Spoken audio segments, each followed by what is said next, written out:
So I will be talking a bit about a particular automata based model for web services, and then I will talk about a few areas of research in web services. Okay, so here is the definition of concurrency which I got from Wikipedia. Please forgive me. And this is the classical this Dunning-Philosopher problem. Okay, I'm not going to solve this problem. So in concurrency we have concurrent computations. So computations are processes, threads, okay, so which may be executing on multiple cores in the same chip or different chip or physically separated processors, or it can be threads on the same processor.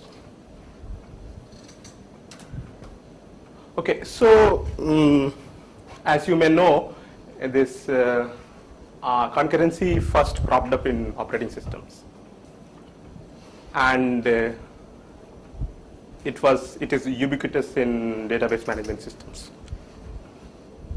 Okay, so in operating system, the processes compute for access to CPU, and in database management systems, processes compute for access to data.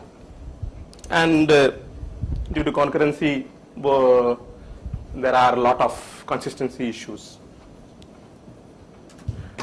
So how do you solve this problem of concurrency? This locking system. Okay, so you lock the resource, then use the resource and release the resource. Okay.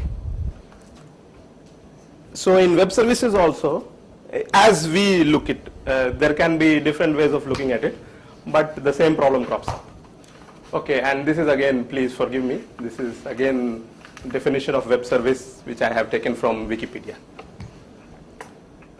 Okay, so web service is a software system designed to support interoperable machine-to-machine interaction over a network. It has an interface described in a machine processable format, which is called WSDL, and other systems interact with web services in a manner prescribed by its description using SOAP accesses.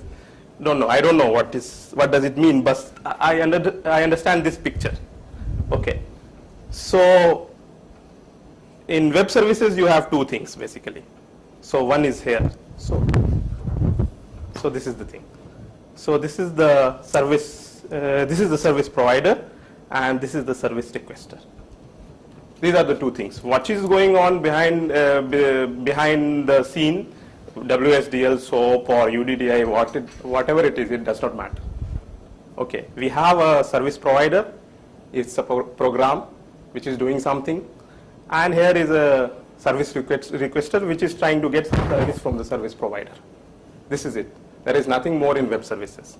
So basically what is going on, it's a client-server system.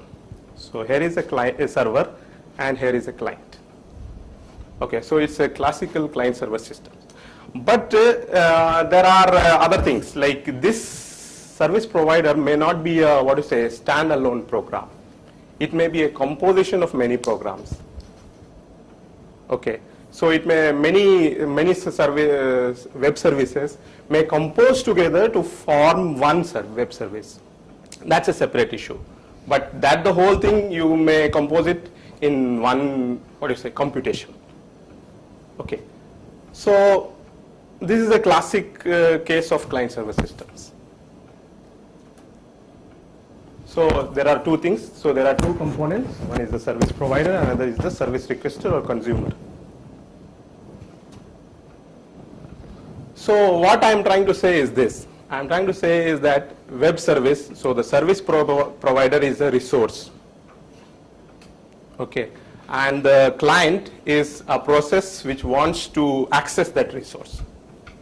This is my thesis. So I am trying to say is this, like in operating system you have a CPU which many programs are trying to access. Similarly here it's a web service, so the service provider is a resource and the clients are trying to access that resource.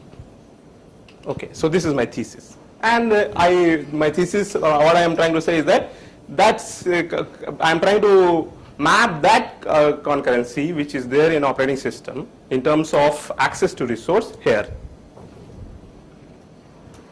So that's what I am trying to say. So I am trying to say that web services are inherently concurrent in that way.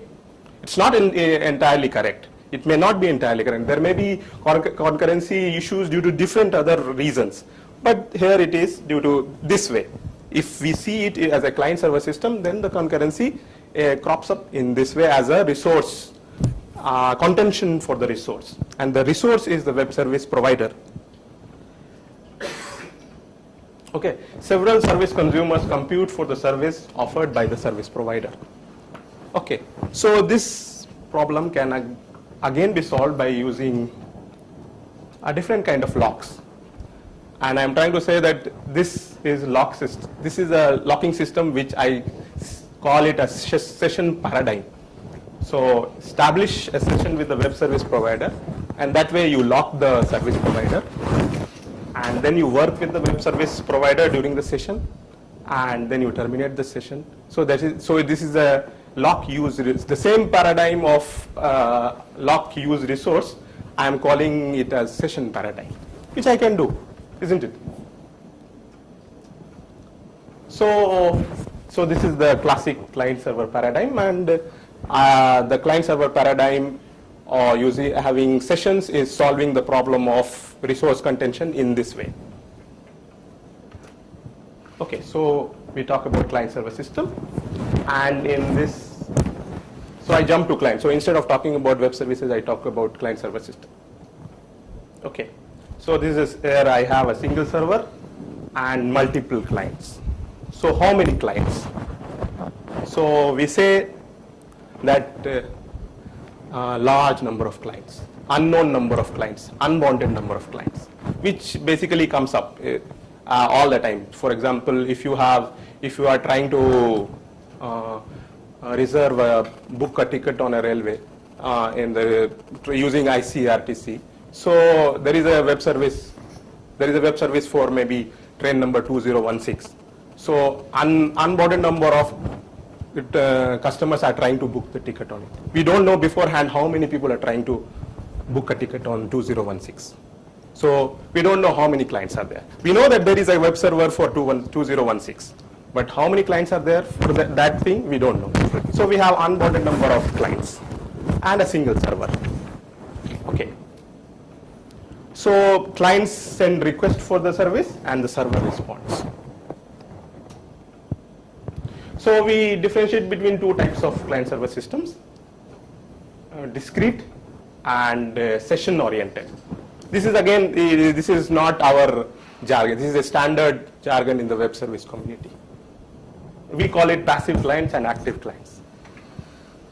Okay, why we differentiate between the two? Because actually these two are different, and we will come to know how these two are different.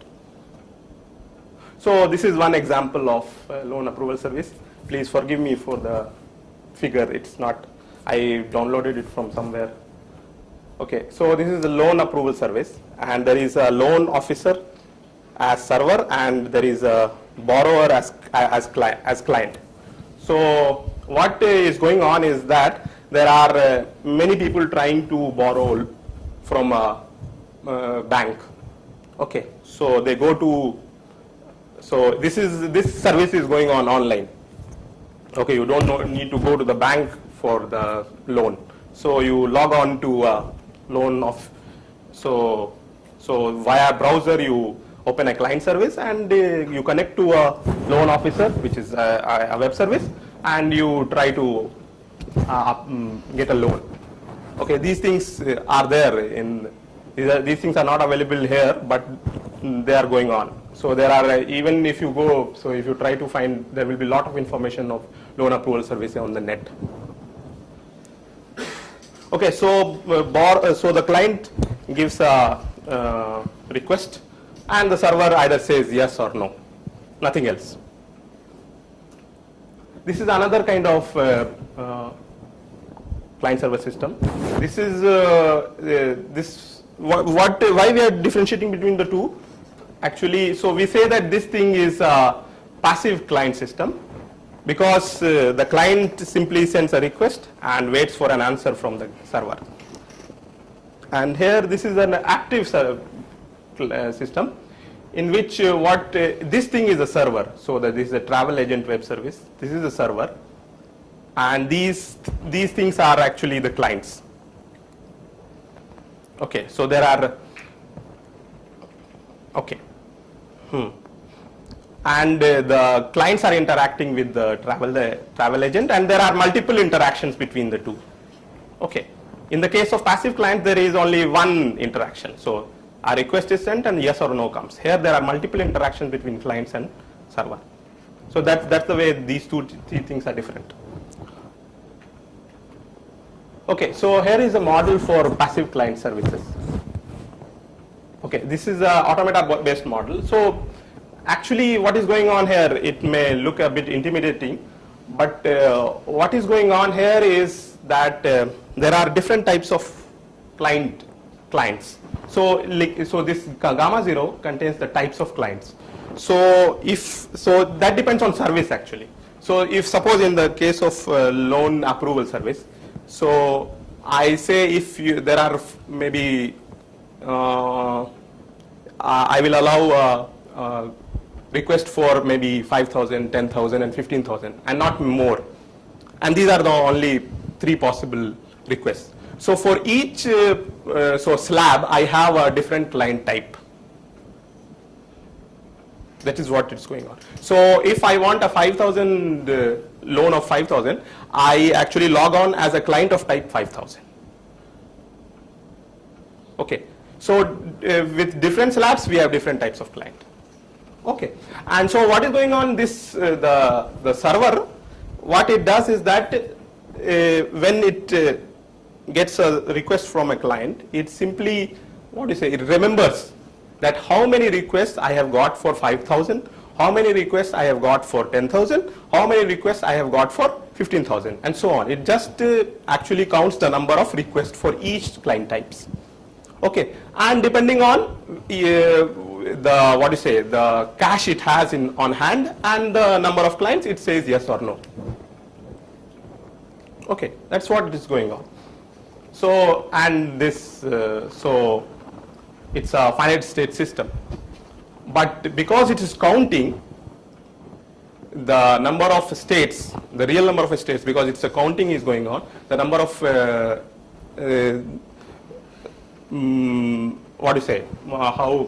how do I say it? Because there is a counting going on, the state space becomes infinite because there is a counting going on, and that is actually so if you see the run a definition of a configuration. Okay. So at any point of time, there are the system remembers 3 things. So the local state and the clients which are actually active, which are alive, which are basically you can say that they are pending in a way. And we can define initial configuration, we can define final configuration, and there is a configuration graph which comes from the transition relation. Okay, and if you this configuration graph is due to the C, because the C can be large, this configuration graph is infinite, is a graph which has infinite number of nodes, potentially infinite number of nodes. Okay, so don't worry, it seems a bit intimidating, but it is very simple. So we can talk about reachability in this graph. So when you have the input as this system, is there a path in this graph in which the initial configuration is this? So you give 2 configuration and say that this is the initial configuration, this is the final configuration. Okay, so there should be a S dash, C dash and gamma dash, chi dash, sorry. So is there a path in this graph from this configuration to this configuration? So actually, so in all its in generality, this system, this reachability is undecidable. But we will see later, we won't see, but we will simply state that actually this system can be encoded into multi-counter automata actually, because there is only counting going on. So because we can encode this system into a multi-counter automata where no zero test is going on. So and reachability is decidable in multi-counter automata. So reachability becomes decidable here. So we can do a lot. So this system, in a way, you can say that this system becomes manageable. So we can say we can verify this system. If I am defining web services using this system, then I can verify a lot of properties of this system. Okay. So this is one very simple example of SPS, in which this system actually admits a client request. Okay, so in its initial state, it admits a client request and nothing else. It does nothing else. So you see, it starts from this state, and so this configuration, it admits one, and it remembers the type of the request, and just so here 1 is admitted, then 2 is admitted, 3 is admitted, and so on. Okay, so the number the configuration, so this path can be infinitely large path. There can be infinite number of configurations here. Okay. So this is a system with one pending request. Okay. So here you admit one request and then you answer. So at any point of time there is only one pending request. So this the model can be extended to a model for active client systems. And here in this case, what is going on is that every client system, so for every client type, I have a small finite state machine. So I have a small finite state machine for every client type. So the client does many things. It not only sends a request and receives an answer, but it can do many other things. Okay, so this thing can also be, I will skip these things. So this can also be encoded into a multi-counter automata, a larger number of multi-counter automata, and here also some kind of counting is going on. So and here in general the reachability will be undecidable, but because we can encode it into multi-counter automata, the reachability becomes decidable, and the same kind of, so we can verify these things. We can define properties of such web services and verify those properties. One question, can you interpret one configuration here like SC, Chi and Pi, and what do you mean by this configuration, and what do you mean by the reachability problem, that we have a path from here, this configuration to this configuration? Okay. If we are in S, then we are in some state S, so and C represent how many clients we have, and then Chi is what type of Chi here?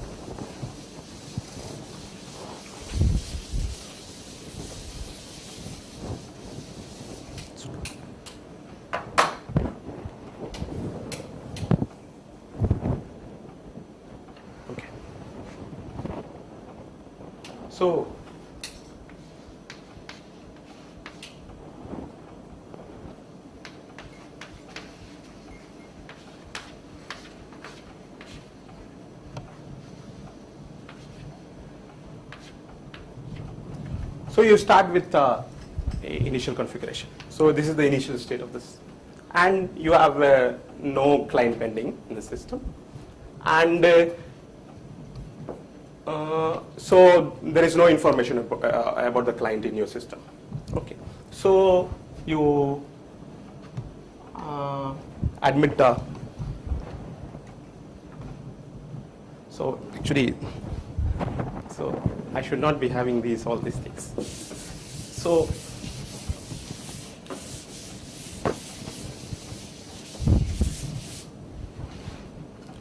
suppose you have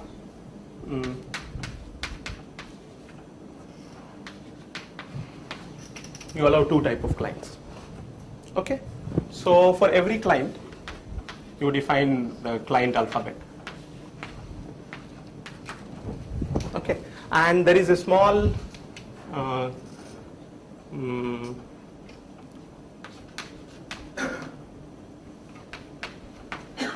the small finite state transition system, which is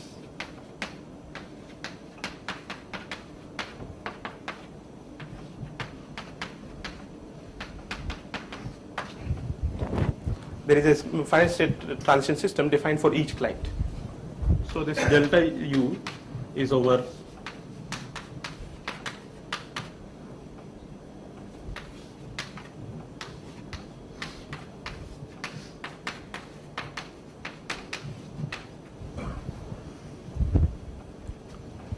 okay. So this theta U is what do you say, local activity alphabet for U. Okay, and theta V is the local activity alphabet for the client type V. Okay. Now, so suppose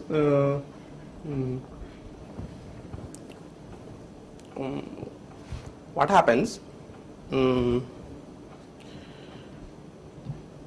So a client of and the whole transition system, the complete transition system, so which manages all the clients. Okay, so that thing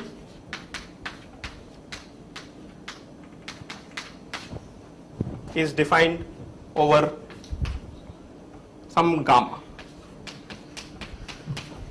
Okay, now this gamma contains three things.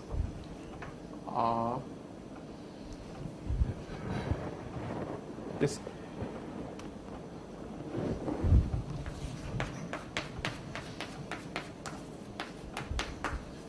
okay, so this gamma contains three things. So what do you say, it's contents of triples where this the activity executed by the client and which client, okay, and whether it is a new client or whether it's an old client. Okay, if it is a new client, then I will admit it to the system, so I will increase my C. If it is an old client, then I will look in my C and whether there is an X which X maps to something in the C, and I will what to say, update my C. So I will update using chi. Okay, so suppose this let's say some request U comes. Okay, it's not exactly request U, so I will go to some state, add 1, okay, and when the client moves sends a request, so it moves from some state to some state. So I will add some Q dash. Okay, so sorry, here is a 1. And this pi contains information about the local variables, so the variables, the binding of the variables, okay, which is not actually much. Okay, so, and sorry, this is x1. Okay. And if it is suppose 0, then there is nothing there, so I will get stuck. Okay.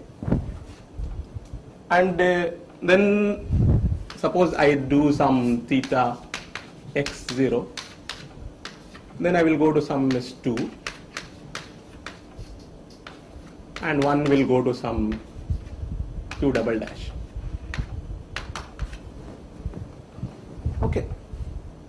So essentially what is going on is that for each client state I have a counter. Okay.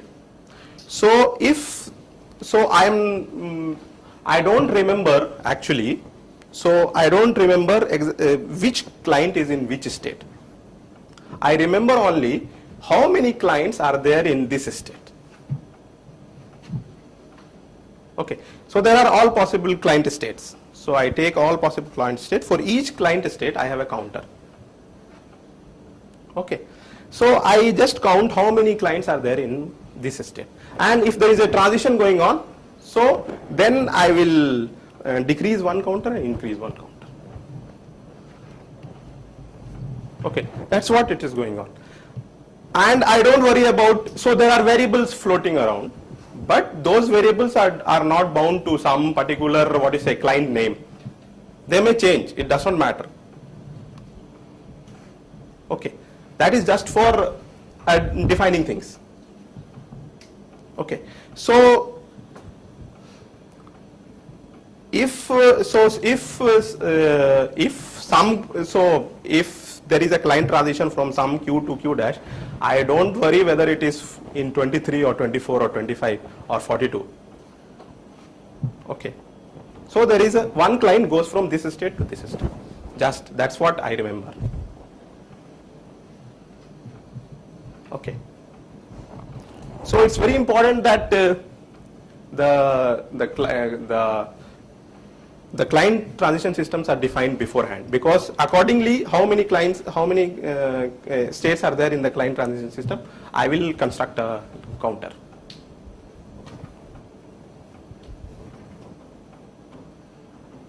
Okay. So the most important thing is that this class of system is actually it's equivalent to multi-counter automata, which is multi-counter automata is also called VASS, vector addition systems with states, which is equivalent to Petri nets. Okay, so we can encode these things directly into Petri nets. Okay. So now we come to a different problem. It's called web service composition problem. It's a very,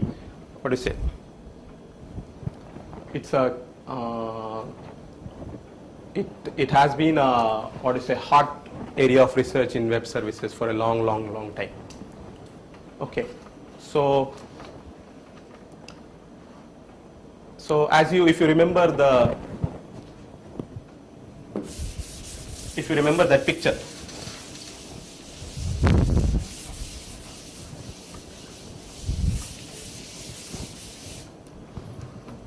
so we have a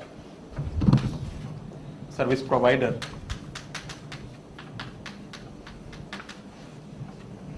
and service requester, and there are a lot of things that doesn't. So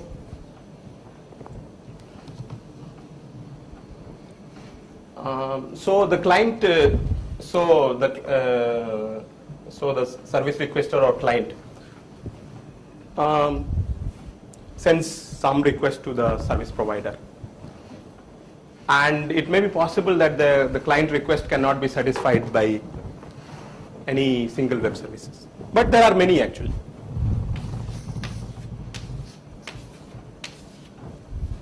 Okay.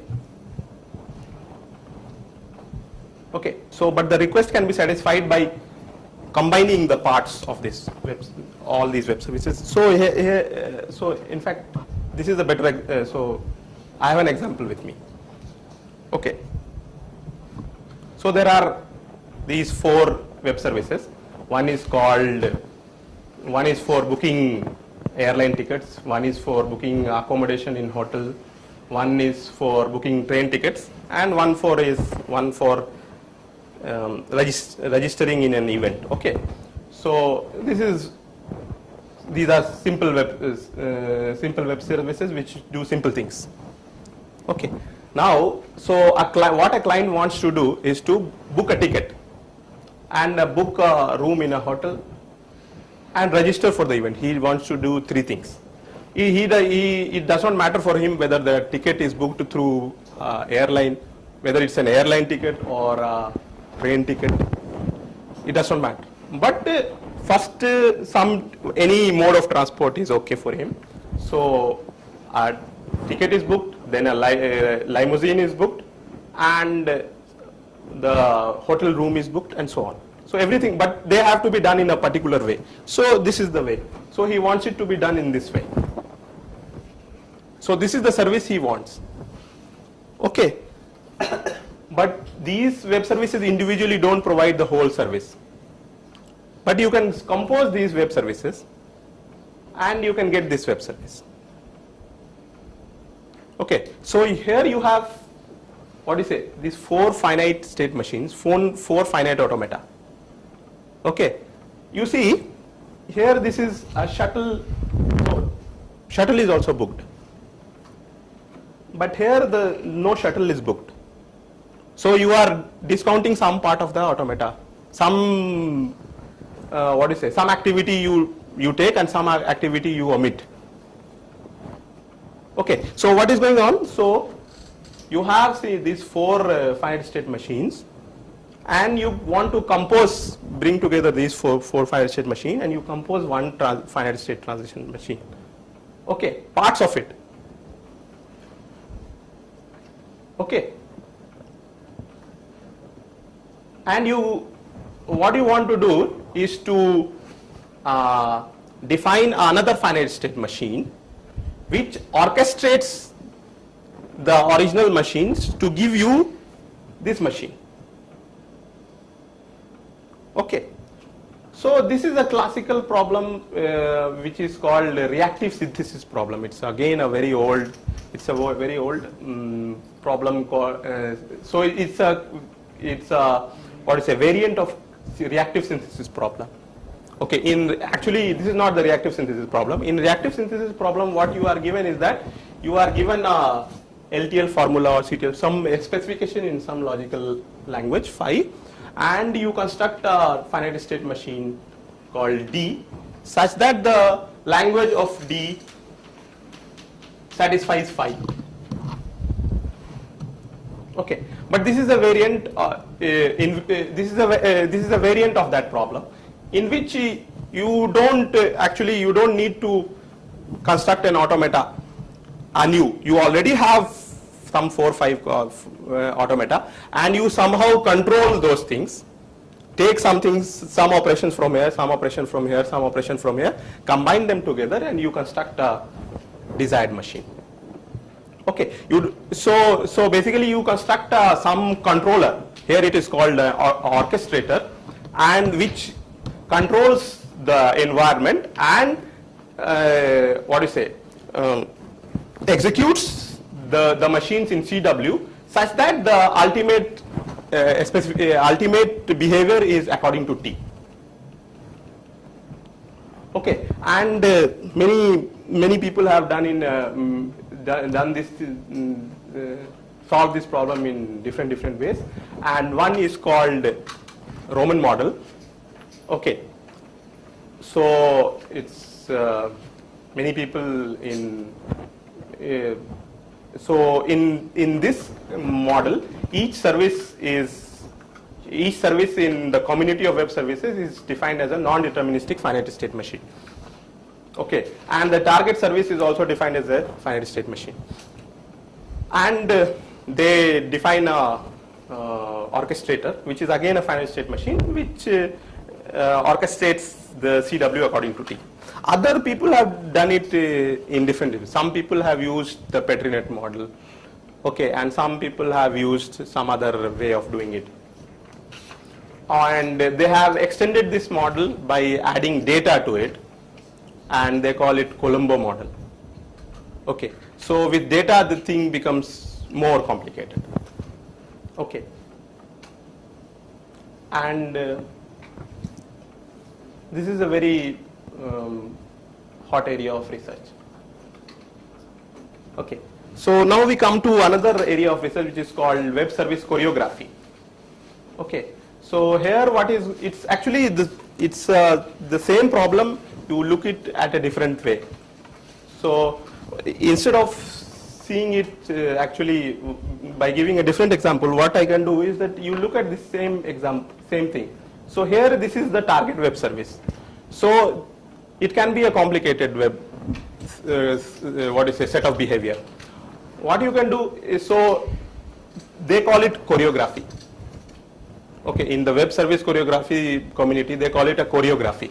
So choreography is the the desired specification, the target specification which you want. Okay, now given this target specification, can you come up with these things? So here in this composition thing, I have given you the the basic building block, and you come up with the target. In the web service choreography thing, it's the other way around. So I have given you the target, and you come up with the basic building blocks. So that's looking at the problem in a just the opposite way. That's what is going on in web service choreography. So this web service choreography community does the same thing, composition, in a reverse way. Okay. So here so different people do web service solve the problem in different way.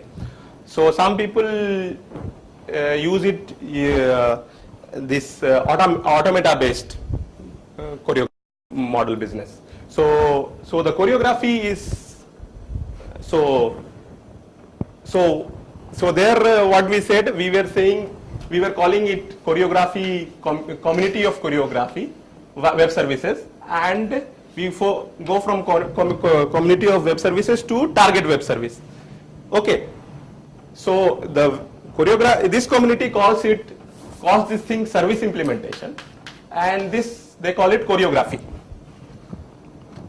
Okay, so they are going from this so essentially they are going from SI to C.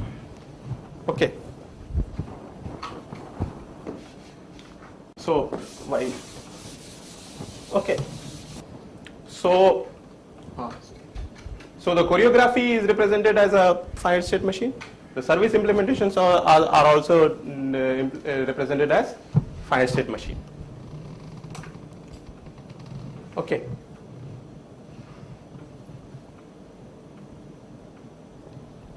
But the point is, so okay, so there are two problems. So apart from so this problem is called the realizability problem, where you've given a choreography, you have to come up with implementation. This is called realizability problem. Okay, and there is another problem which is called conformance problem, in which you are given a choreography, you are given a service implementation, and you say that you want to ask whether the language of the service implementation is the same as the language of C. Okay, so the input is both C and I. In one case the input is C and you have to come up with I, and in this case you have the input is C as well as I, and you want to check whether the language of I is same as language of I. Okay.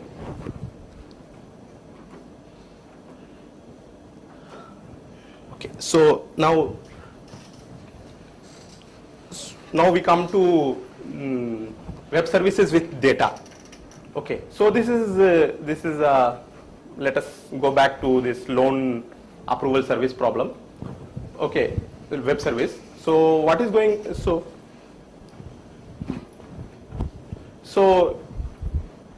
this the applicant it wants to get a loan. Okay, so the applicant, he or she sends an application to the loan officer, and what loan officer, the thing is that here the loan officer has a database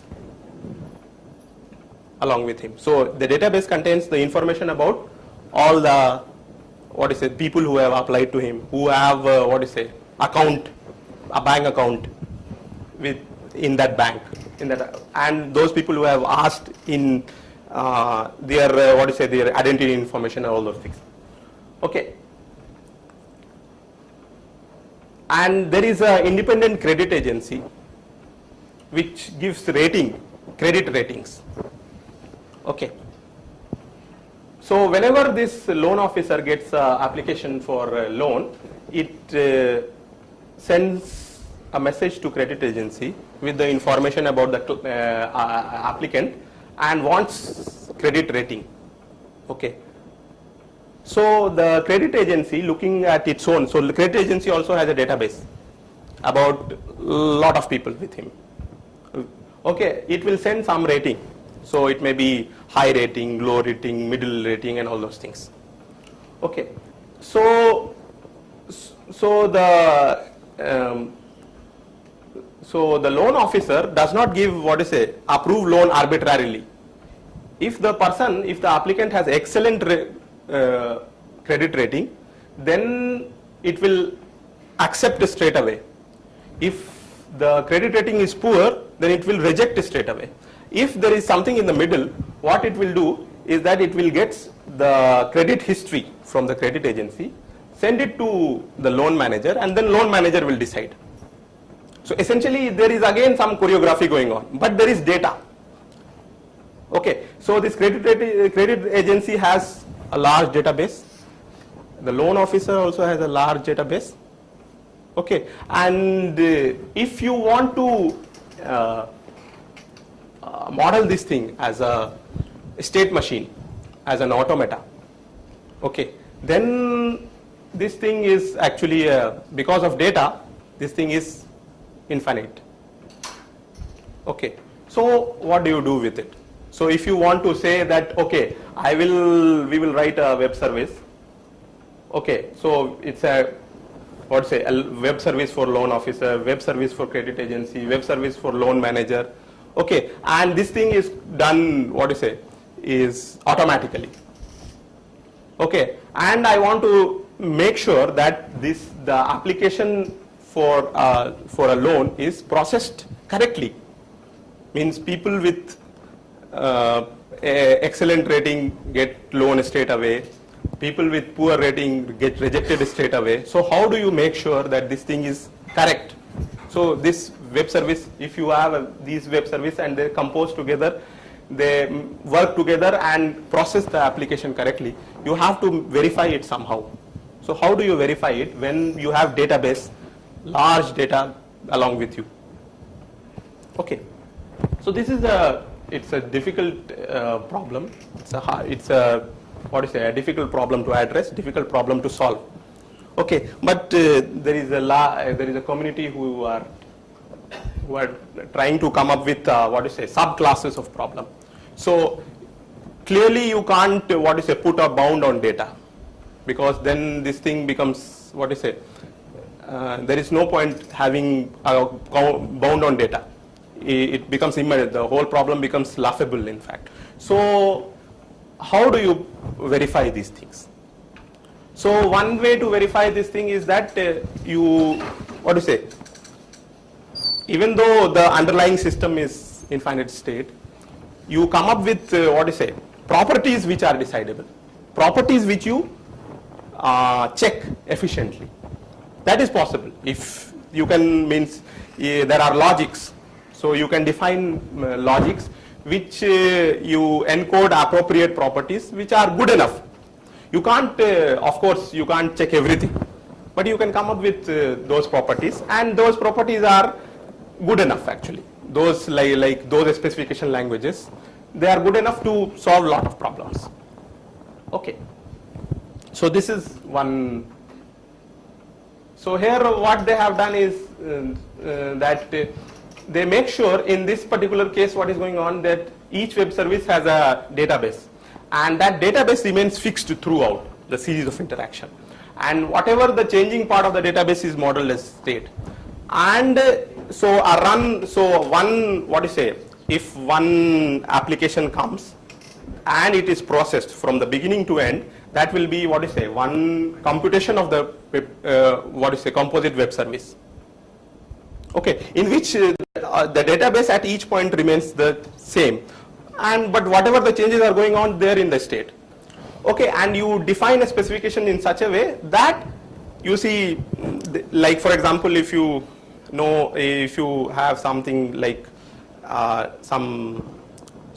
if you understand a bit of logic, then what is going on? So if at each point, if you have the properties which you want to check, you can break it down into two. So there are some properties which can be checked locally, and there are some temporal properties. Okay, so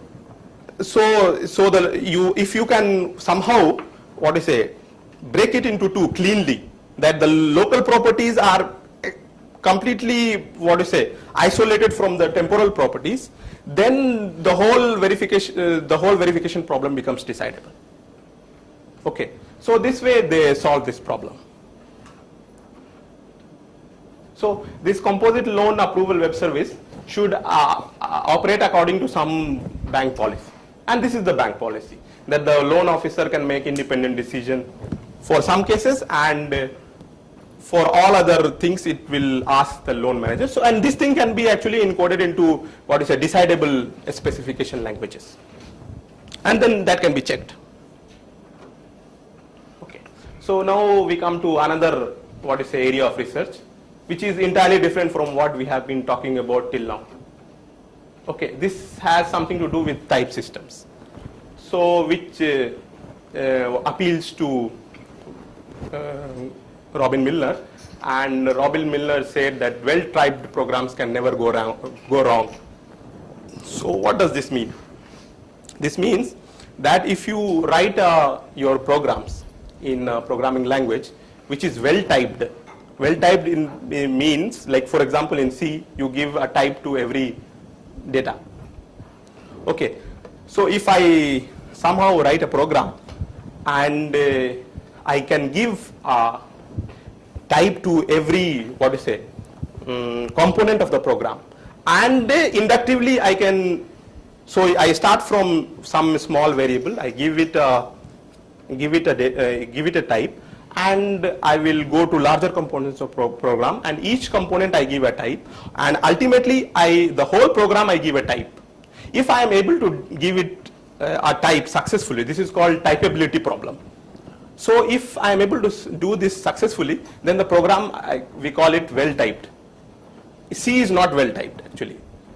So then Milner says that if the program is well-typed, if the language is well-typed, then whatever program you write, okay, that program will never get stuck. So whatever you want to do in that program, that thing will be done successfully. Okay, for example, here is a programming language. It's a lambda calculus. It's a programming language. Okay, in fact, lambda calculus is equivalent to Turing machine, but it models actually sequential computations. So this is a lambda calculus which has type. So it's a typed lambda calculus. So if you look at it, so you have in C and basic we usually have types like int, character, and all those things. But you see here we have something called function types. So means you can have complicated constructs in your programming language, and you can give types to each. So you can give a type to your functions also. So you can give type to programs also. So for each, so if you have a program, if you define a programming language along with a type system and a machinery to give types to each objects in your programming language. So you have, for example, for your typed lambda calculus, you give a type rules. Okay, and then if you write a program in type lambda calculus, then it is well typed and it will work correctly. So what we are trying to say is that if you have web services, okay, and web services are working to some according to some choreography. So if I can give a type to say a function in your, if I have a programming language which writes some functions, integer and all those things. If I can give types to integers and all those things, why not I can give a type to interactions, message passing. There is a communication going on. I can give type that communication. Now there can be a series of communication which has some patterns that for example, this applicant, this consumer sends a loan application and the loan officer does something, sends something to the credit agency, then credit agency sends something back to loan officer, then loan officer sends something to loan manager, and so on. See, this whole series of communication can be given some type. Okay, so so why can't we write a programming language in which I can write such web services? Okay, which can type interactions, which can type large bits of message passing going on between two or more web services. So people have given us a set of programming languages. So they call it a global calculus. Okay, and a type system along with that global calculus.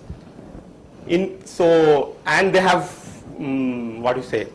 they have given typability algorithms, decidable typability algorithms and decidable type checking algorithms for such systems, and in which the interactions between different web services are typed as something called session types. Okay, so each set of interaction is given something called a complicated type, which is called session type. Okay, so if you write your web services, if you design your web services in terms of these global calculus, okay, and then so the choreography of these web services can be encoded into this global calculus, and you can check whether this thing is working properly or not.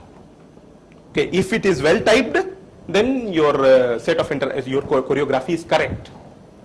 And from that choreography, they have solved this realizability problem also. So if you write a choreography in this global calculus, from that you can using some kind of a projection scheme, you can come up with programming constructs in something called endpoint calculus, and those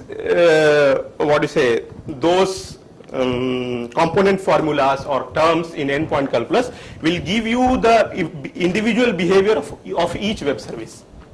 Okay, and this is something this is a work which has been done in consultation with this Web3. So it's a World Wide Web community. So if you go to www.w3c.com, so there is a whole lot of, they have done whole lot of standardization scheme, they have done a lot of work in coming up with standards for defining web services, which is called, there is a standard called WSDL. So that is for how do you define web services. Then they have defined something called, they have come up with a standard called WSCDL. So how do you define a standard for defining choreographies? Okay, so this work is very important in the sense because this work has been done along with the people people from implementation community, people who write programs. They have come together with the people from the concurrency community and people like Milner, etc. They have defined this global calculus, the endpoint calculus, and type system along with it. And this is one of the most, you can say that one of the most successful project which has which is what you say, some kind of joint work between theoretical community and the practical people doing practical writing code and writing standards and all those things. So this is one of the most celebrated work in the area of web services and verification of web services. So to conclude, so we gave actually 2 automata model for web services, and then we discussed a few areas of research in web services. And first one was web service composition, and the converse of web services composition called web service choreography. And then we discussed verification of web services with data, and last we discussed verification of web services using type systems. Okay. Thank you.